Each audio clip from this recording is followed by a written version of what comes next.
The following podcast is a W2M Network partnership production.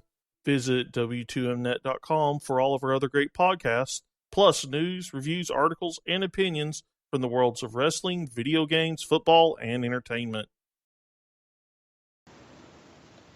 Hey guys, welcome to another episode of the Foxy and Squid Show. My name is Saki. Joined to me tonight is my lovely Squiddy companion. Damn it, can 2016 just stop it already? Now excuse me while I sniff this woman's panties and bring myself back to better times. What? I never told you that story, did I? Okay, question. Yes. Do you have actual women panties in your hands right now ready to be snipped? I put them back before we went on air, but if you give me about, 10 seconds? No. Keep them in there, please. I already have a mental image in my head, and it's not a pretty image. Thank you very much. And it's funny, the time that I've had them, I just realized they were crotchless, so she really went the extra mile. Okay. Oh, boy. Alright, so there's that wonderful tidbit, bitches. I'm not going to get that sight out of my eyes for quite a while. Well, anyway, if you want, you can help me track her down. No, I don't. I will do many things for you, Eric, but that is not one of them. And why not? It's mutually beneficial, especially with what we were talking about.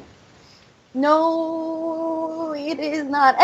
Anyways, on this episode of Foxy Squid Show, we have our own YouTube rewind. It's not technically YouTube because, well, we're on YouTube, but we're not actually doing a rewind and doing cool shit like the YouTube rewind did. But we're doing our own look back on 2016 and how fucked up it was. Can we agree it was fucked up, Eric? Oh, and it's still not done yet. I mean, first Mrs. Brady, now Alan Thicke. I mean, seriously. I have a question with you in regards to that because I think you know more than I do in that sense of Alan Thicke and whatnot. But I will tell you this, that 2016 has been the most crappiest year, but we're going to get into that. That's going to be the main topic of tonight's show. Also on tonight's show is that I am playing Dead by Daylight, so be prepared for many screams. I know, right? It's not like you can't get enough of it. I know.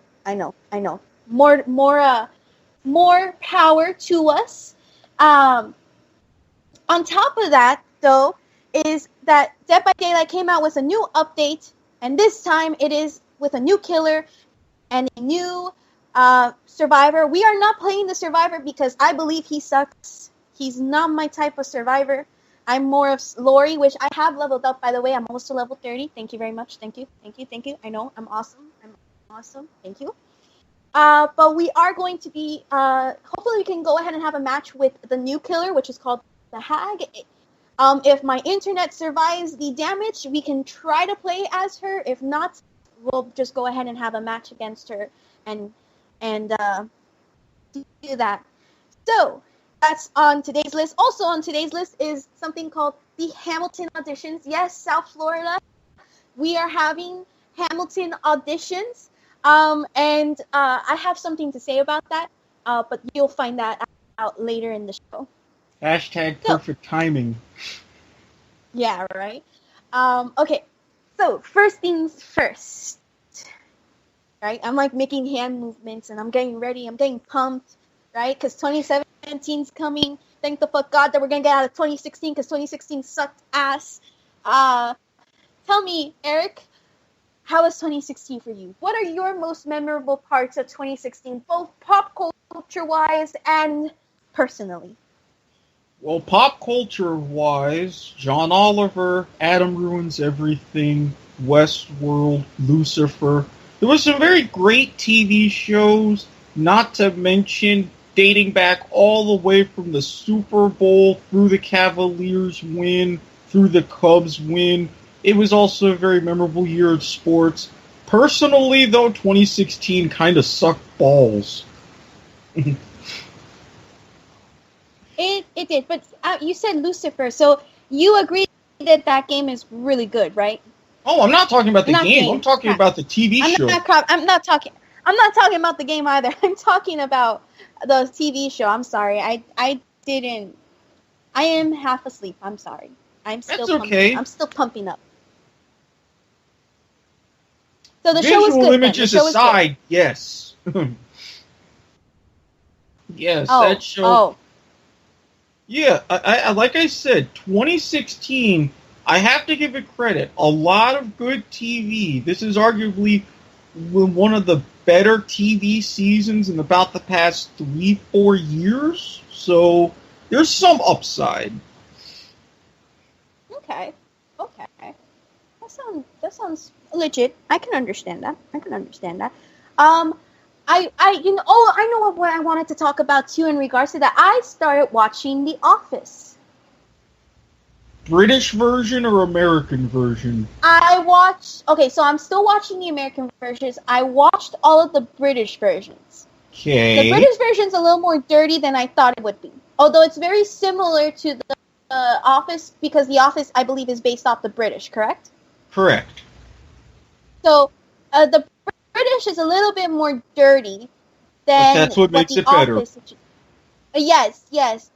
It's also, I want to say, borderline sexist on some levels. The British version, I mean. The Office kind of tones it down, though. The Office makes it more about jokingly than bluntly, which I kind of appreciate, because the British version irked me a little bit in that sense that it was really stepping close to that sexist, insulting area. Yeah, you can make that argument, and I think that's part of yay and nay on Ricky Gervais, because he is the lead in the British version, and he really helps kind of make it, and you do see the characters between the sidekicks and the interactions, especially in the first season, between that and the American version. But given what I've seen about British TV, it's par for the course, but this one does walk more of a tightrope, but I think they cast it that way. I think so too. I will tell you that I did like what's his name? The one that plays it's not Jim, it's I believe Tim, actually. Mm-hmm. Tim, the one who played in The Hobbit. Yes. The actor that played in The Hobbit. I am so laggy right now. It's not even funny. I did like him in it. I believe he's one of my favorite characters in the whole game. Oh my goodness, I'm so laggy. But The Office, though, I did enjoy a lot. I am enjoying that series very much. Yeah, and again, they did a very good job, especially in kind of creating that divergence and making it more Americanized. Plus, again, what Ricky Gervais did for the British series, Steve Carell did even better for the American version. So, you think that Steve Carell was doing a good job? Yeah, I really think so. I mean, it really... How can I say this? I've known Steve Carell even way back when he was on The Daily Show, so I knew how much of a meld of different roles he could make, especially, for example, look at his role as the weatherman and anchorman. So, his personality and how he is generally, and how he applies that to his comedy, fit great for The Office. That's why it was on for so long.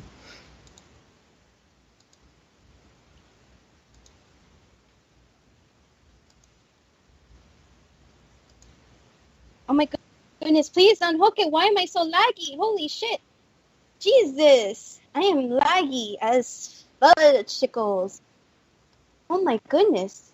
I think I may have to exit the game and restart it, because holy shit. But as far as the Office, I am seriously enjoying the the entire series. I think it's quite an interesting series. I'm enjoying. So my favorite character is Jim. I have to admit, I like the character for what he is and for how fake serious and how sarcastic he can be. Mm-hmm. Oh, I played one of these players before. Too bad I suck ass at the moment because of the lag. But yeah, it's really interesting how I see this and I'm like, that could happen at work. I feel like that happens at work. I feel like that's that's a issue at work most of the time. I even said myself, if our company changed names, which it nearly did like a couple of years ago, our entire department was just going to turn into an opportunity. We were going to have our own version of The Office. It was going to be hilarious. Yeah. Sadly, A, that never came to be, and B, oh god, things have just gone downhill. Yeah. True. For those of you who will be watching later in the YouTube channel when I post this video, I'm going to go ahead and see if I can edit some of this out. But I do apologize because I am going to restart the game. I was laggy as horribly as possible. I just died, which was terrible. But I'm hoping that I can go ahead and restart the game. If not, I'll probably move on to another game in which it's less CPU consuming. I'm hoping, though, I don't have to, but this lag was terrible. And I don't want to play like this and end up not knowing what the hell is going on. So, but yeah, I'm enjoying The Office quite a lot, Eric. I really am. I think it's entertaining and interesting at the same time. I feel like a lot of people who are going through like office romances or office drama or has an annoying coworker like Dwight, and Dwight doesn't know where the fuck he's standing at. What's your opinion on Dwight? Are you a Dwight? Are you a Jim? I feel like I'm a Pam. I'm a Pam. I'm definitely more of a Jim, even though behind the scenes I have some Dwight moments, and I was really curious about the spinoff that NBC was originally planning for him. I was going to give that a shot, but I mean, because I'm kind of that guy, yeah, I have my moments of sarcasm and things like that, but at the end, I do a bit more as far as tying everything together. I mean, hell, although I will admit, sometimes I even have moments where I'm like Stanley, even which, well, yeah, that's completely different. You know what other show I thought was really good, and I was watching, and I found this super entertaining? The Muppets, and it followed so similar. It was like a mixture of The Office and 30 Rock, only because of where it was taking place. I was disappointed when they canceled the show, though, because that was a really good show for me. Well, let me tell you why they canceled it. Everybody was thinking Muppets, and they were more thinking, because of the 80s and 90s and all of the movies, kid-oriented. When I first saw the commercials for it, and especially the first few episodes, I'm thinking to myself, they're taking it back to the original Muppet show back in the 70s. Which was more for adults. It was more for adults. Yes, and especially with the innuendo and all of the double entendre, I thought that it was going to be great. But what I thought was great, what you thought was great, society really couldn't adapt to. So it was another show that went down the tubes.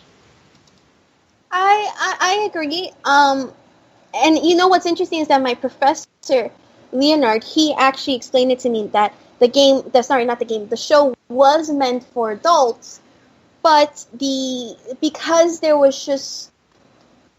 people didn't understand that how the Muppets were acting like adults and not like the characters that they were showing their kids,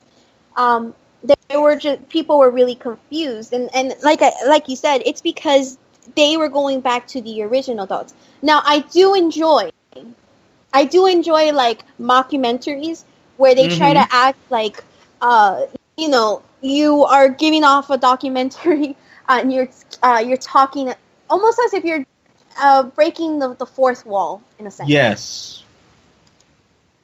Which is interesting. I just got past the episode where Steve Carell tried to get into a party and he was doing improv and all he could do was throw guns out and stuff. Right. Okay, I think that I'm running a little bit better now, which makes me immensely happy. Because that match was a failure at how laggy I was. But anywho, so did you watch the YouTube Rewind, Eric? No, I did not. Okay, let me tell you something. To see Matt Pat from Game Theory, to see Markiplier, and his friend Small Ethan, I think his name is, and Jacksepticeye in the same box of seconds and minutes was enormously satisfying to me. Was everything I needed for 2016 and was perfect. Was 10 out of 10. It was lit. Well, I'm glad that your 2016, the nose can be pulled up that easily. Mine, I mean, it's beyond redemption, but there's still time. So, yeah. That's all I'm going to say. Also because we were talking about YouTube rewinds and stuff. You know PewDiePie, correct? Yes. You know that he said that 50 million subscribers he was gonna delete his channel, right? Yes, we had talked about that, and I was kind of confused at first, but after, yeah. Did we talk about this in the last episode or in the chat? We might have talked about it. It wasn't in the chat. I think it was either during or right before the last episode. Well, I will tell you that he did delete his channel, but it was in a second channel. He didn't delete the original, which has the 50 million. Frankly put, I mean, this is PewDiePie, first of all. Second of all, he'd be crazy to delete a channel that has 50 million subscribers and has earned over millions and billions of dollars from a YouTube career that has led into his own YouTube show, as well as his own video game, as well in stocks and brands and everything. So, for people who thought that he was going to do it and are upset that he didn't, this is PewDiePie. Therefore, you do not know what PewDiePie is, who he is. But he did bring on specific points, though. He did bring on some good points that YouTube has changed, and it's interesting how the algorithm of YouTube has changed so that people of the past who started YouTube channels were technically lucky that they started at that time, instead of, for example, my channel that's really started this year, started producing more content this year, and the algorithm does not really fit to my needs, or rather to the wants of what I'm creating. Well, it makes perfect sense, and yeah, it shows that YouTube algorithms, like everything else, it's changed, but as I always say, and as the late great Walter Matthau once said, yeah, things usually don't change for the better. I will tell you that in terms of the algorithm now, it's more difficult to earn any kind of revenue as well as attention to your videos than it was before. And I say this to people and to the people who create channels like, for example, my channel, where I am creating content and hoping that there's a substantial amount of viewers to where it becomes an average and hopefully reaches to 100 and slowly but surely reaches to a greater amount of number, to a greater average. But for YouTubers that are really doing this just to post videos online are not really going to be so much paying attention to the algorithm, nor they are going to be so worried about it. And I think that is an issue that comes across, especially for YouTube, because at this point, YouTube is trying to branch off into to another streaming or to another video service called Twitch. And Mm-hmm. YouTube is trying to reach and branch into something that it isn't instead of going to its own brand. For example, the YouTube Red is a really good idea. I think it's a huge idea that it's taking actual YouTube stars and putting them in the YouTube series. I also found out for YouTube Gaming, they do something where it's like an actual network where they have the big YouTube stars do streaming every Thursday, Friday, Saturday, like every day, as if it was its own network, offering these shows at certain times. Now, Mm-hmm. that's YouTube streaming it to being itself. What I don't agree with is that it's trying to become like Twitch and being more specific, being more less focused on content and more focused on the numbers and the analytics. I think that is where YouTube has come to like this bridge, and it doesn't know what exactly to do, because on one side, which is the YouTubers and the creators, are saying don't do it, stay with the original, and others on the other side is the business aspect, which is no, you need to do this because this earns more money in this way. Well, look at the pattern and the of Google as a company as a whole. They've split off into Alphabet. They dropped the project with modular phones, which pissed me off. Now they're developing for autonomous cars. That's branching off into a different company. I think Google is pretty much at a point to where they're upgrading in every individual aspect of their company is going to upgrade with it. Now, whether these upgrades will turn out to be good or bad, right now it's a mixed bag. Time will tell going into next year and year after to see what will really work and what won't. But this is a process that all around it's going to be painful. And hopefully YouTube, as part of their next step, gets it right. I would hope so. Do you remember the days when YouTube was its own brand? Yes. Oh shit! I put the generator. Shit! Let me hide in this closet. Thank you. Going to stay in this closet until he comes, and therefore I can then escape. I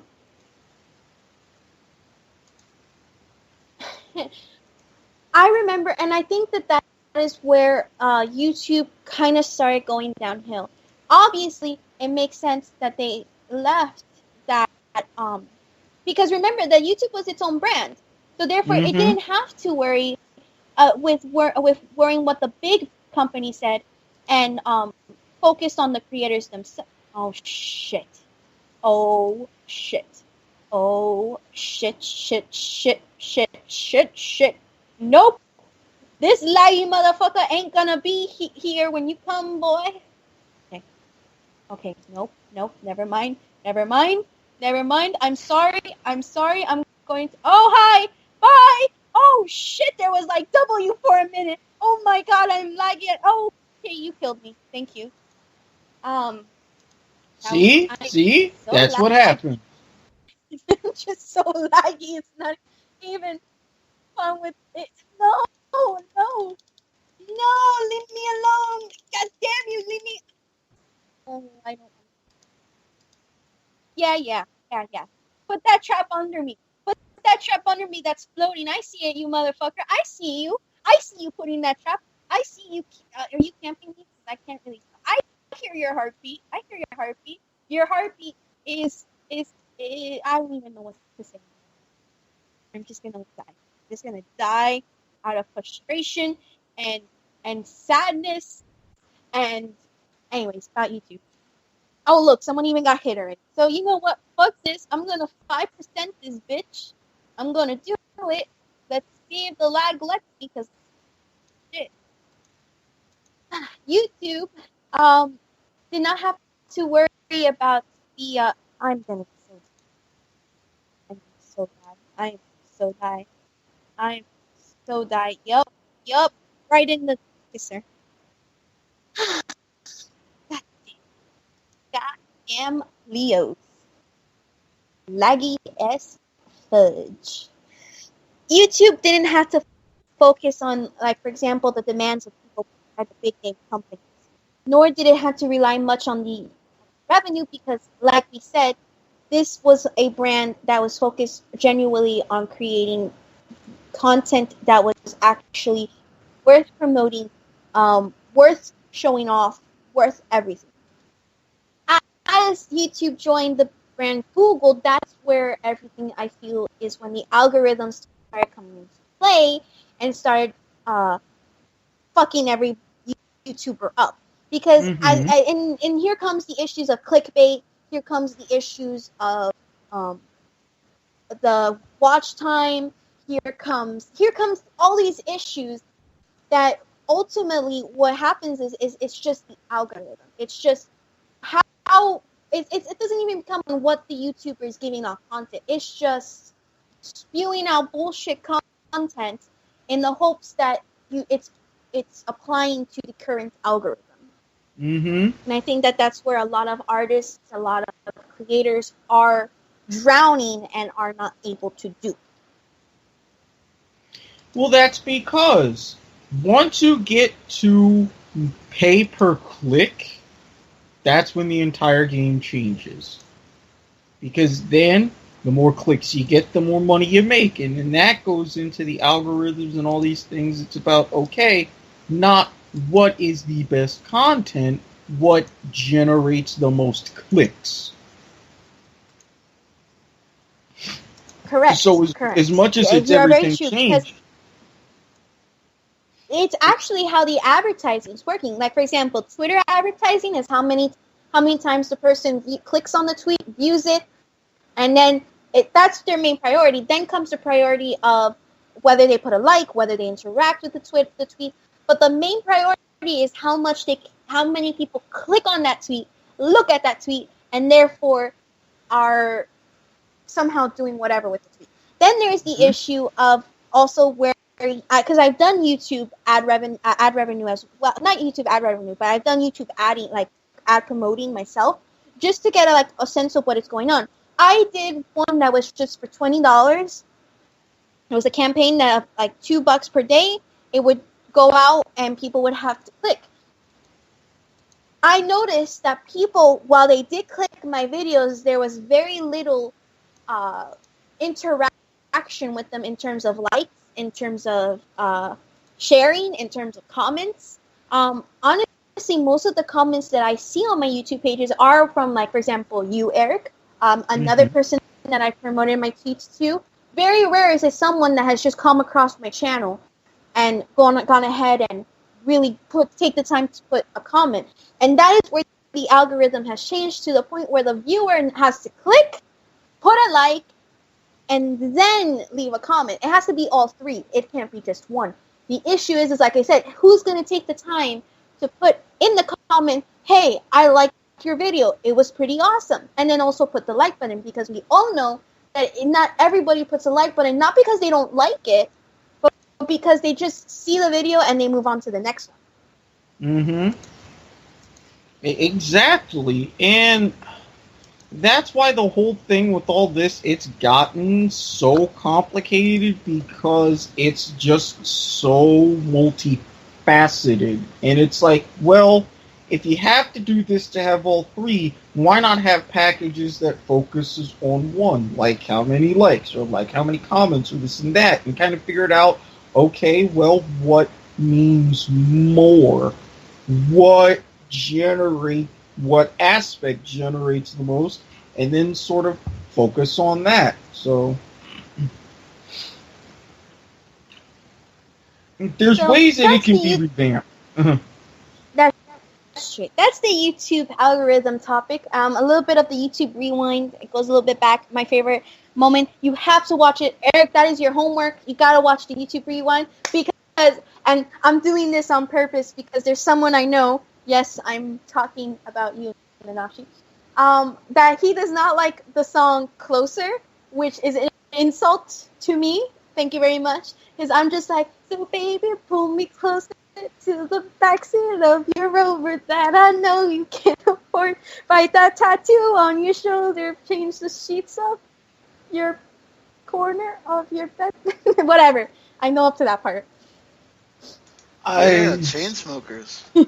Oh. See? Sean knows what's up. Sean knows what's up, people. Give a hand for Sean. Give a hand for Sean. I know that's on my what's Rock up. Band game, so I play it quite often. Please tell me you do it on master level, Sean. Be like, Damn right. like hardcore rock that shit out, man. That's what I do. I hope so, cause you better, cause that would be an insult to me.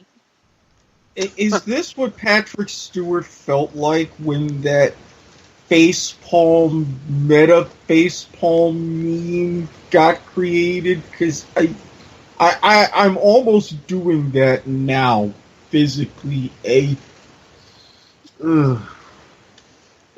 Speaking of songs, South Florida, we are going to have auditions for the Hamilton musical. And not to be confused with the Hamilton electors. Hamilton electors? Who the fuck is Hamilton electors? You finish this. It's a very interesting development involving the Electoral College. Oh. Cheeto Nazi Gruppenführer might not be in after all. We might be saved. Okay. Fair enough. Saki here is considering an auditioning for the play. You eat. You eat. Oh, okay. In retrospect, I am considering it. I read the requirements. Bring in a resume, a photo of yourself, and some sheet music to audition, and there you go. It can either be a pop or rock song. It doesn't have to be a whole rap song. However, I am seriously considering it only because I have dreamt of actually performing Hamilton. Like, I enjoy this play so much that I've actually considered in doing so. In doing it. Then go ahead and do it. I was the one sitting here thinking all these times about, I want to be on a game show, and then 500 questions came along, and I was like, okay, they're holding auditions, I will audition. Now, granted, You were on a game show? Well, first of all, yes, I was on a game show in high school up in Maryland. But yes, I will audition also to be on another game show, 500 questions, and granted, I'm a smart guy, but being in a pressure situation, yeah, the fact that they even ratcheted it up for this past season was like, oh my god. I'm kind of glad that I didn't test high enough to go further because I would have gotten my ass handed to me. When they say they are the Super Bowl of trivia, they do not fuck around. However, if at some point that they do have auditions for this new show coming up called The Wall, executive produced by LeBron James, shout out to him. Yeah, I'm gonna see if I can get on that bitch and win some money. I am interested. I wanna audition for the part of Eliza or Angelica. Okay. So again, I really want to. Like, I want to be like. Okay, I'm sorry if my voice doesn't sound this good. It's just because I'm in like a playful mood, and therefore my voice does not become serious, and therefore I cannot do this right. But it'd be like, I want to be in the emotion of like, when Eliza sings "That Would Be Enough" and be like, look around, how lucky we are to be alive right now. Like, I want to be that part. I really do want to be that part. Or for example, it's just that Angelica's voice is hard to bring out because she has such a powerful voice. But I do want to do that. Like, even thinking about it would be exciting for me. So again, I know, but I'm not sure, man. I don't know. I don't know. I I wasn't sure seriously about consider. auditioning for 500 questions, but you didn't see that stop me now, did you? That's true. I didn't. I did not. Alrighty then. So, what the problem is? I just I don't want out. I don't wanna fail. Oh shit. Damn it. Damn it. And what's I wrong with damn it. failure? I failed at stuff. I know. It's a difficult thing. It's a difficult thing. Oh, by the way, I stole Moana. How is that? It was good.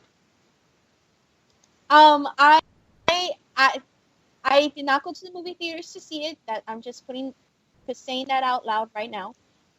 Um, I'm not saying where because I enjoy this website too much to disclose where. You don't have to disclose where, but trust me, there are a lot of movies that I've seen that haven't been of traditional means, thanks to a device on eBay. Oh god damn it! No, I died. Um, I actually really enjoyed the movie. I cried because Grandma Tala was awesome. Go Grandma Tala.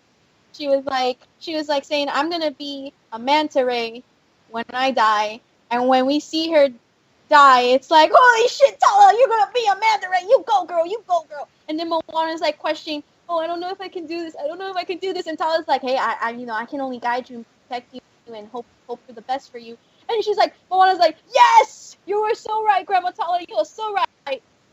Preach to the gospel. Yes, ma'am. Yes, ma'am. I'm gonna do this." And then the part where she actually saves the world and restores the goddess to her former self was pretty awesome Hmm. Okay then. So Dwayne Wade also did a good job in singing "You're Welcome." He was like, "You're welcome," and whatever. I can't even remember the full song because I don't listen to that song particularly a lot. I First can't of say, but I all, did listen. Dwayne Wade. Yes. Oh no, not Dwayne Wade. I meant. I'm sorry. I meant Dwayne The Rock Johnson. I'm Sorry. about to say, D Wade's been kind of somewhat busy doing something else completely different. No, it was Dwayne The Rock Johnson, and he did a very good job in rapping and singing. He was like, "You're welcome, and thank you." That's the only part I know. The lead singer, the one who plays Moana, did a really fantastic job as well. Oh, damn it. Did a really fantastic job well, so I was really impressed. I was impressed with the whole movie. That movie is 10 out of 10 for me. And Lin-Manuel Miranda, you are an awesome SOB. Thank you for being the person who you are and doing some amazing shit. All You the know more what's my... reason you should You know go what? out and audition. You want to know?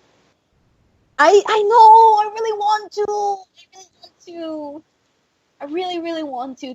The thing is, also, it falls on a work day, so I don't want to miss work, but I really, really, really want to.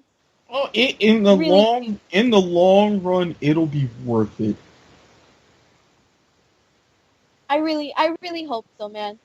Because I really do want to, oh, I'm so close. I really do want to be on stage and perform only that play. Like, only that play. And I found out that my favorite song, too, from the musical is a one song called Hurricane. And it was so good because it starts from I Wrote My Way Out, and then it goes to it talks about how Hamilton was in the Bahamas or the Caribbean around that area, and a hurricane came, and he was singing about how he wrote uh, a sense of his pain and of what he was living through at the time, and how people came to his rescue because of what he wrote. And he goes, you know what? Let me see if I can find the lyrics. before we shouldn't be ending the show. I think we should end the show like in about 10 minutes or so. But I do want to read this 10? awesome Should be more like 12 or lyric right 20. Really? I sometimes get so lost on time because you know that the show is so random sometimes that it's amazing. Yeah, I know. Our show is amazing. Our show is amazing, people. Like it. All right, so there's this part where Hamilton sings. So she just wrote what he was going through during the hurricane, and mind you, this is after he was accused of I believe it was speculating, if I'm not mistaken, and after the affair with the Reynolds was kind of being rumored. So he was so he was going ahead and thinking about writing the Reynolds pamphlet. So here comes the lyrics. I'm reading from before they go into the rap, and so I'm going to attempt at the rap. So he goes, they passed the plate around, total strangers, moved to kindness by my story, raised enough for me to book passage on the ship that was New York bound. And then it goes, I wrote my way out of hell. I wrote my way to revolution. I was louder than the crack in the bell. I wrote Eliza, love letters until she fell. I wrote about the Constitution and defended it well. In the face of ignorance and resistance, I wrote my financial systems into existence. And when my prayers to God were met with indifference, I picked up a pen and I wrote my own deliverance. That's like my favorite part right there. You did well. You did quite well. I try to rap and it's like, oh my god, yes. And then there's like this part where it goes where there's another thing on like the Hamilton play. It focuses on how he's so estranged in his legacy that he realizes, because apparently George Washington said to him in the course of the time period of when he was his like writer and whatnot, that George Washington constantly said to Alexander Hamilton, history has its eyes on you. And it was always to him, that phrase to Hamilton was like such a paranoia in a sense. That Hamilton was, that was one of the reasons why Hamilton was so obsessed in trying to keep his legacy alive, in trying to bring something so that people remember him. Mind you, he was a bastard orphan because his dad it was not in part of his life for nothing. His mother died when he was like 12. And so he has this obsession to make his own like legacy and own name. And to hear that song in Hurricane, I think it attributes to the dilemma that he's facing with his affair with I believe her name is Maria Reynolds, if I'm not mistaken. I think it was. That he has this affair with her, and he does not know how to come to terms with it, like how it's going to affect his legacy, and he does not know how to come to terms with it. So he thinks that by writing is how he can solve his problem. What he doesn't know is that it leads to other disastrous effects. Like, for example, it was technically because of him that his son died, because his son was defending his father's name by someone who was running it through the mud. And this happened because, again, this was right after the Reynolds pamphlet, which, by the way, emotional scene. And then everybody's like singing "It's a Quiet Uptown," and everybody is like, "Girl, boy, we know what you lost. We know what the loss of a son and daughter meant. Girl, boy, we know. Let it all out. Let all that emotion out."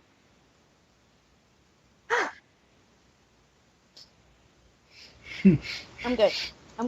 My fandom is done. You sure? I'm good. I think I'm pretty sure. And you're still not convinced that you should just go ahead and flat out audition.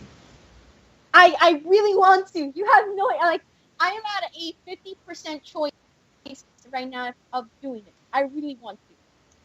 50? Tisk. There must be some negotiations to commence. Okay, first of all, I don't have a card, so how am I going to get to the audition? Find ways. Plan out things. I know. know, but I have work. Work. I can't leave work to then go audition. I don't know if I'm gonna be enough time. Look, you're talking to someone who let their boss know that they would have to take an hour off to watch Bob Barker's last episode of The Price is Right, and someone who walked 2 miles to go ahead and go and vote for the first time. Trust me, okay? Fortune favors the bold, as my wise friend once told me. Oh, damn it, I died. I know. I'm really considering it, man. I'm really considering. Like, I really want to. I really want to be on that stage and just and at least play the part of Eliza. At least play the part of Eliza, because that would be amazing. Be like Thomas. Whatchamacallit, Thomas Jefferson. When I meet Thomas Jefferson, I'll make sure to have him include women in the sequel or something like that. I know. Anyways, I love this play. I don't know why there's such an obsession with this play, but I love this play. It's amazing to me. Does it matter why there's an obsession? You just act on it. A little bit, just a little bit, because I don't want to fail. Like, I want to give Lin-Manuel his credit. Damn it. Yeah, but again, it's worth it. At least trying is giving him credit. I know. Moana was so good, though. Like, I go back to Moana because that is such another great masterpiece that Lin-Manuel Miranda contributed to. And my favorite... Oh, damn. You killed me so fast. I love... My favorite song from the whole album is We Know the Way. Obviously, because Lin-Manuel Miranda's there. I'm not sure if you sense a pattern going on at the moment. No, I've long sensed the pattern. I'm just rolling with things. Oh, okay. Fair enough. But yes. Very good stuff that I feel in my butt. I'm really hoping 2017 won't be such a shitty year either, so let's hope for that one. Well, the bar keeps getting lower and lower and lower and lower.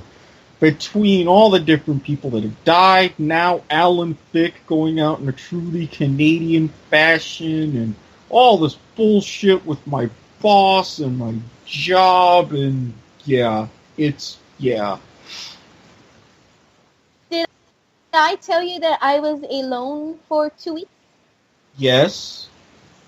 I just want to say that there is a perfect comic, or rather a comic page by Sarah Anderson, that fully describes how my week was.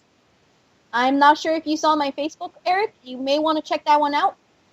You will obviously see it. I'm going to give you a minute to check that out. Just look at it. It's on my page. It should be on my profile. Like, it shouldn't be hard to miss because I don't post a lot. So. All right. I'll give you a minute. Well, I'll give you. I will sing like "Wait for It" while we wait for you. So. There's that one. There's that one. Yeah. That's. You found it. Yeah. Found it. I found it. Are you sure it's the one? It says, "Yup, that's me." Are you sure it's that one? Yes, and it's only got 2 panels. And trust. Okay, good. Yes. It's a very long stand. It goes back to an old memory that I had, which, needless to say, that's one huge missed opportunity that I really should have taken advantage of. Yes. But anyways, that is what I am on the days that I was alone in my house.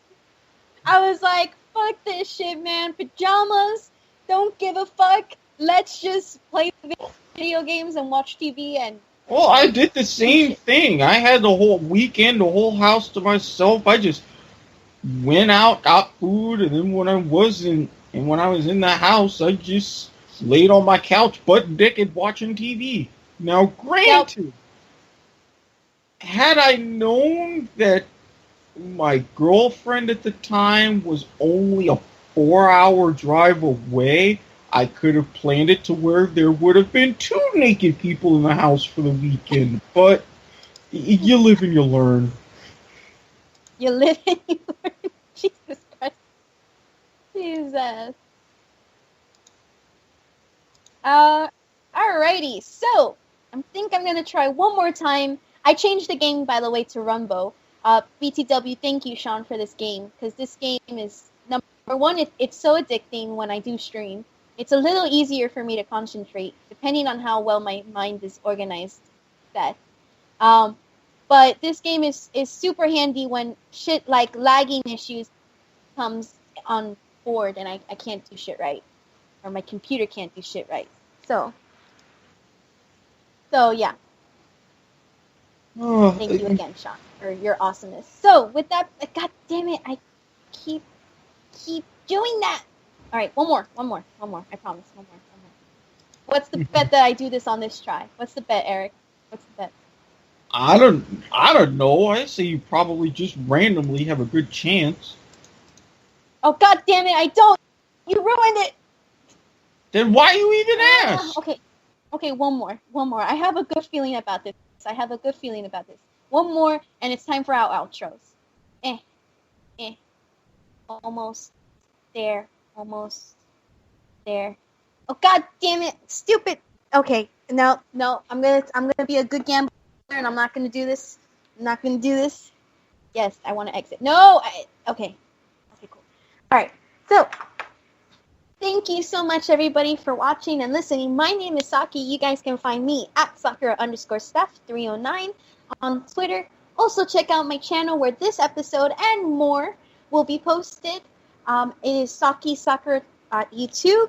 And be sure to put a like and subscribe. Also, check out this episode on the W2M network as well. It'll be posted there, if not by tonight, tomorrow for sure.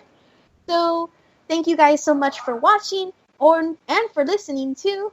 Eric, your turn. Yep. Follow me on Twitter at Squid Sportshead. Follow upcoming stuff that I've got going on for Inside the Arena at Inside_Arena as we are slowly counting down to the 2017 season. You can also follow at This Week in AFL for the This Week in the AFL podcast. And we'll be coming back next week on At the Football 5. So, yeah, the W2M network is being very, very kind to me. Another plus side to this year. And yeah, if we could just go these last couple of weeks without any other big names dying, that would be awesome. It really would. Anyways, thanks again to Sean, our producer, and to the WTM Network, as well as you guys, to the viewers, for supporting us. I think we have 2 more episodes before we end our 2016 year, and we come back for the 2017. So be sure to tune into those next 2 episodes, because I'm sure I'll think up of something crazy and something goofy and something random for the Foxy and Squid show. So, until next time, and trust me, what? You can always count on some of my potential shenanigans. Yes, Eric, I am going to warn you right now. Do not be sniffing nothing. I can't make that promise. Okay. Bye, Muse. Do your homework, DFTBA.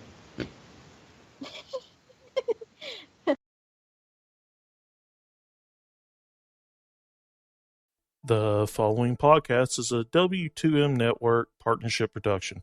Visit W2Mnet.com for all of our other great podcasts, plus news, reviews, articles, and opinions from the worlds of wrestling, video games, football, and entertainment.